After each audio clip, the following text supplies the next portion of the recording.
Ah! Oh, hi everyone.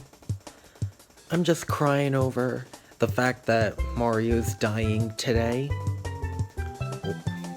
Yeah, because today's the day, March 31st, the day where they'll stop with the Super Mario anniversary thing, whatever. And I'm gonna read this creepypasta because it's related to Super Mario 3D All-Stars, and since they'll stop making it, I'm just gonna apologize in advance for what I'm about to do. Just go ahead and read it. Super Mario 64 Damned. Written by the Devil God. I could never, in my wildest dreams, have ever imagined the horrors that could plague even the most simplest of life's enjoyments. The darkness that could invade any world, whether it be real or fictional. It all started the day me and my girlfriend were talking about video games we used to play growing up, and games that we used to enjoy. Over the years of my childhood, I have collected several games pertaining to several different consoles, but we both found the topic of the N64 to be the most fun. So that day, we decided to pick up one from my uncle's video game store, and perhaps even pick up one of the greatest N64 titles, Super Mario 64. Now, when we got there, it took some time and a lot of browsing, but we were able to find the game after about an hour or so in several bins he had placed throughout the store. The only copy he had, it appeared. As well as that, we found an N64, the very last one in stock, ironically. And the best part about it was he gave it to us for free. He told me that it had been bought and returned nearly 15 times ever since it came into his possession, and now he was looking to get rid of it. He also told me that, ironically, the game was always returned as well. Always seemed to be bought together. He had heard that something was wrong with one or the other, and that some people even went as far as to tell him that they were evil, made in hell, things like that. Seeing as how he only heard the story from 3 out of 15 people, I brushed it off as some hysterical story told by people who decided they simply didn't want to keep the system. As an excuse, if you will. And gave him $20 for the Super Mario 64. We went back home after being gone for about an hour and a half. When I got home, I laid the system by my living room TV and started to rummage through old boxes where I kept all sorts of old games, ranging from classic Atari games to the ever-popular Dreamcast. It was actually sort of strange, because in these boxes I found that I owned every major console except for an N64. Well, until now anyways. I pulled out my box with all of the N64 games in it and began to dig through it. I found games like The Legend of Zelda: Ocarina of Time, as well as its sequel, Majora's Mask, and 2 Castlevania titles for the system itself, Castlevania 64, Legacy of Darkness, and so on. Then it was time to hook it up. After everything was set up, my girlfriend decided to play Super Mario 64 first. After some effort, the game was ready to go. "It's a me, Mario!" it said in its upbeat pitch. My girlfriend decided to mess with Mario's face for a bit before finally pressing start on her purple controller, and the screen transitioned to the file select screen. There were some files already on the game. In fact, all 4 slots were filled. Each having just started the game because there were no stars on any file. So we started deleting them. After we deleted one file, file 1, however, the game froze, and there was a deafening screech from our TV speakers, and it sounded like someone was screaming from the game itself. My girlfriend turned off the system after about 5 seconds. After a moment or so, she flipped it back on, and we were back to the file select screen. Strangely enough, the file that we had deleted on file 1 was back, and this time it had 66 stars, even though previously it had none. So once more she deleted it, and again it made a loud screeching sound. This time I would swear to God that it was louder than before, to a point where we both fell back while covering our ears. I was closer to the plug than the system itself. I jerked it out the wall. This time, before we bothered trying, I took the game out of the system and took it into the kitchen. It turned out it was really dusty, which explained, at least to me, why the game was reacting this way. Although it was still weird, after cleaning it with a Q-tip, I took it back to the living room. I handed it to her. She plugged the console back into the wall, and we were ready to go. By now, it was getting dark out. There was no light in the room, and we couldn't plug in our lamp because the system and TV took up the outlet, so we were forced to play in the dark. For me, something didn't feel right, because for some reason, I was filled with a sense of nervousness that I couldn't explain. I shook it off and turned on the system. When we were back to the file select screen, each file there was previously was gone, oddly enough, which, to be confirmed, my suspicion that it was just a dirty game messing up. So we started a new game on file 1, and the screen lagged like it were a CD or something. But after about a minute, started up normally. We got the opening scene with Peach inviting Mario to a castle, and the camera, as usual, followed up the pathway to the giant green pipe which Mario leaped out of. She was in control of the game and took Mario directly to a castle. When she opened the door to a castle, there was a prolonged pause, which made me nervous. Once again, the loud screeching that ruined our game previously shot through our ears, and it felt like glass was jabbed into my eardrums. We were both overwhelmed because of the terrible screaming and could not even think to reach the plug to the system. After about 30 seconds, it stopped, and we looked up at the TV. Mario had somehow found his way to Big Boo's haunt, as the mansion that had never appeared this creepy when I used to play it loomed over Mario's head ominously. "What the hell?" I said as I regained myself. My girl was getting herself together, and it took her a minute to process what was going on. I took the controller now and took a good look at the mansion itself. It was nothing like it was supposed to be. It had castle-like features actually, and was covered totally in blood and rust.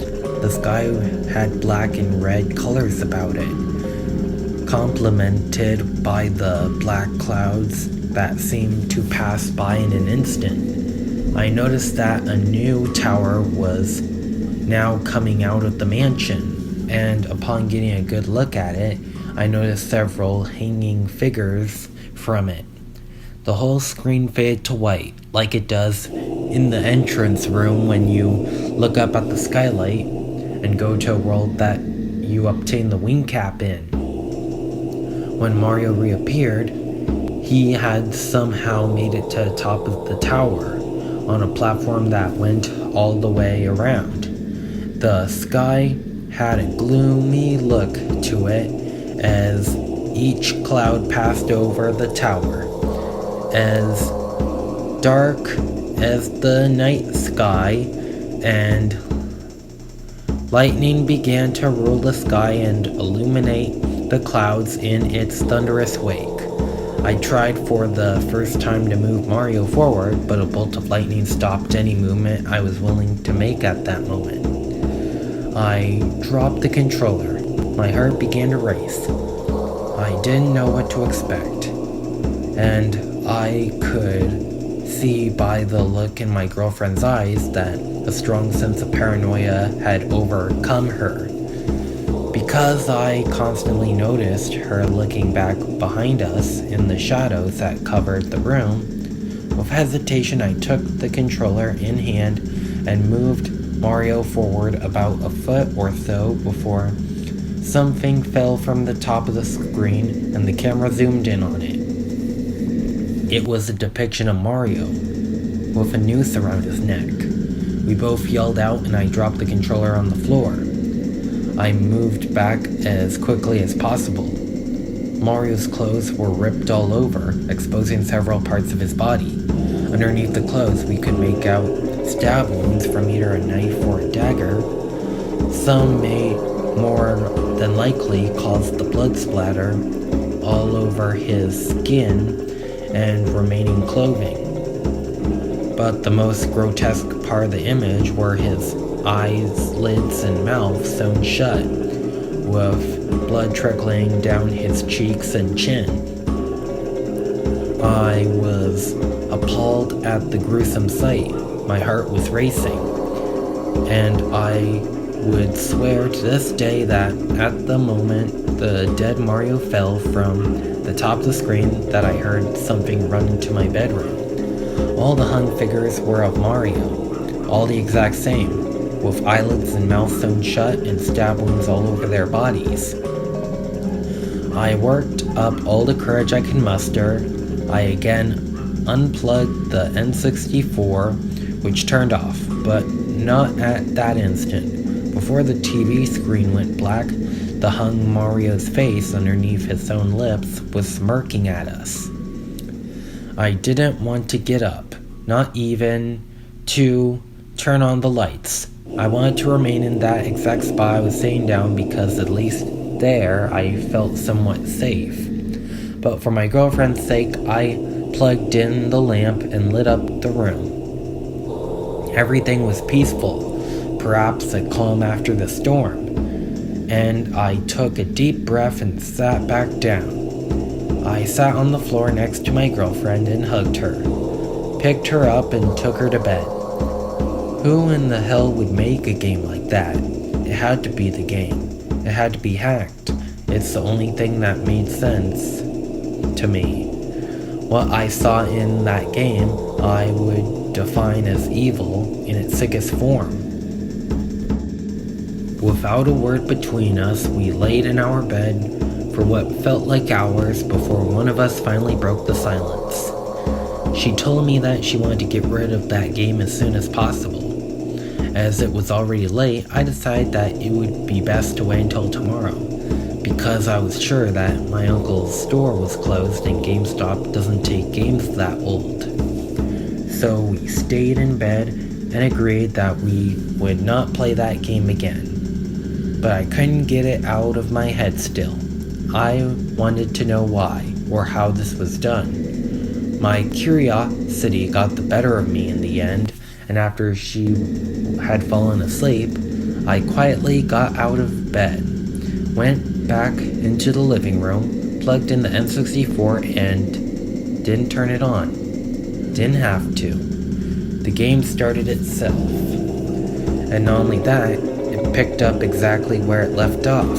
I was astounded by this because I had never seen the Nintendo 64 do anything like that. Right then and there, I knew that there was more to this than I knew and I had to know what. I was fascinated, drawn in perhaps. I got a good look around the tower.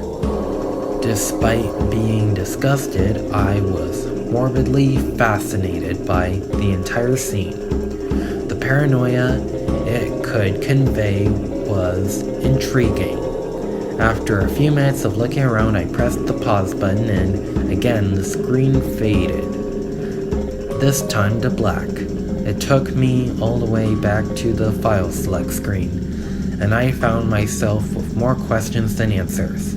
All the files were back, again. File 1 had 66 stars, while files 2, 3, and 4 had none. I tried to remember back when we picked the file, and I was certainly that they were not there before. I tried loading file 4 first, and in response the game showed me a picture of Mario dead in a pool of his own blood, with his eyeballs and entrails hanging out. After a shudder, it allowed me to hit B and go back. I tried loading file 3, and again I got another appalling picture. It was Mario once again, staring directly into the screen with bloodshot eyes that looked so close to real that I really thought that they were. His mouth was gaping open and his tongue missing. Well, it was missing from his mouth at least. I examined further and realized that Mario's tongue was wrapped around his throat, and that he was being strangled with it. I heard a chuckle of sorts, not from the game, but it sounded like it was directly behind me. I ignored it against my better judgment. I tried to start up file 2 now. Now a video began to play. Mario was strapped down on a table in a decrepit version of the castle's entrance hall. The stones were all black, blood oozing from the cracks between each of them. Curtains that hung from the ceiling were tattered and falling apart. They appeared to be worn with the years. In the background, Peach and Toadstool were strapped to both sides of the door that leads to the basement area. Toadsworth had the mushroom on his head torn off. I could make out his skull showing through the still flesh wound. He was obviously dead. Peach sent me into a state of awe. Her skin was peeled off, and all I could see was fully formed was her head, and which remained untouched. Jesus Christ, I said silently as the video continued. Mario struggled for freedom as the door upstairs opened and a black mass slowly came through. Its footsteps solemnly echoed through the silent hall. The curtains on the ceiling blew casually to its passing as it moved down the steps towards him. Mario pulled and pulled, but found no way to escape the situation that he had found himself in, and in response, he began to beg for his life and pray. The black mass inched ever closer to the hero. It seemed as though Mario gave up. The black mass walked around the table and stopped directly in front of Mario.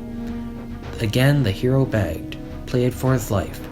He told the black mass that he would do anything, only spare him for any crime that he committed against it.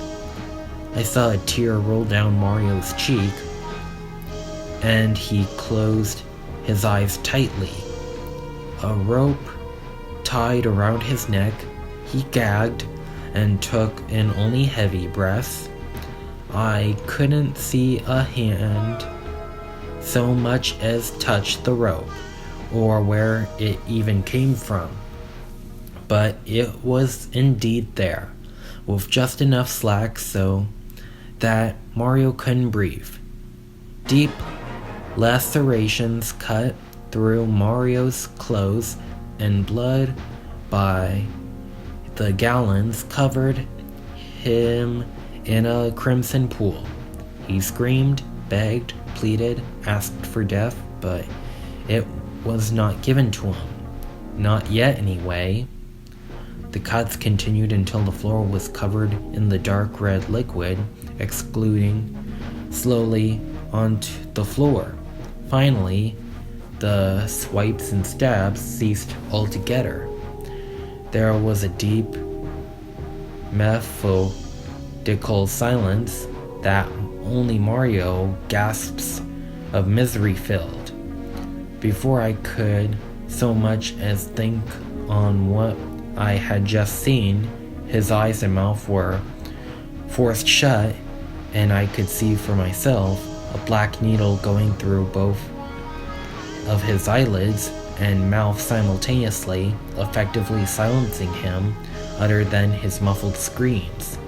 Even more blood came from the fresh wounds and covered up his face. The rope tightened around Mario's neck. Although he made no effort to escape, it was over. After a few short grunts, Mario was silent altogether, with not so much a breath or a movement. His face was terror personified, and even though this is a video game, the pain one would have to endure, the torture, my God. Again, before the screen faded to black, that Mario smirked at me. I sat in silence. The title screen was Mario's head. With Mario's head came on the screen, only it wasn't the same Mario. The background was all black and the Mario was the same Mario from the scene that I had just watched. He had that smirk on still. After much debate, I decided to keep going. I went to the files select screen and, with all the courage that my heart could muster, I loaded file 1, 66 stars. The game loaded to a demonic laugh and a black sky filled with blood-red clouds. Repeatedly, I could hear a dark, brooding voice say, "Game over," like Mario would after you lost all of your lives. The Mario that I was controlling was the same Mario that I had seen killed on the titles select screen. Screams, torment, bodies littered the pathway to the castle. The bodies of Peach, several toadstools, and at the end, a dead Bowser, whose head was missing and whose body was impaled on a pike right outside on the bridge. I entered the castle and found myself back at Big Boo's haunt. I didn't question it anymore. I just went with it. The scene had not changed, not even slightly, and ignoring all of the graphic details, I entered the mansion to what I was sure would strike my heart in some way, shape, or form. I could feel something circling and enclosing around me. I ignored it. I had to. I needed to know what this was, or what was going on. Something whispered in my ear. I was sure of it. I gulped as the screen transitioned to the entrance hall of Big Boo's haunt. The room with all of the doors, the bodies of faceless Marios were hung all over the ceiling, illuminated only by torches. I could feel sweat trickling down the back of my neck as I saw a standalone figure all the way on the upper balcony. I moved Mario slowly towards it. I was afraid. I'm more than willing to admit that, and have never been more afraid in my life. I jumped the steps one at a time, moving cautiously and carefully. It was another hung man, that was for certain, but who it was I'll never forget. As I reached the body, I hesitated, but zoomed in on it. I began to tremble. My hands could barely hold the controller. The figure was indeed a man, hung by a rope. That man had his eyes and mouth sewn shut, just like Mario, and was bleeding profusely from his eye sockets. That man, in all of his pain, was me. He let out a scream, something haunting and bone-chilling. A wail like nothing I had heard. The screen began to flicker and turn to static. I tried to turn off the system. I tried to unplug it, and nothing worked. The TV wouldn't even turn off. I saw my corpse through the static, burning, as its haunting wail had yet to cease. Mario turned his head 180 degrees and looked at the screen. With a smirk on his face, let out a wail just like I did. My head began to hurt and throb. I fell to the floor, and the last thing that I remember from that night was seeing a black mass hovering over me.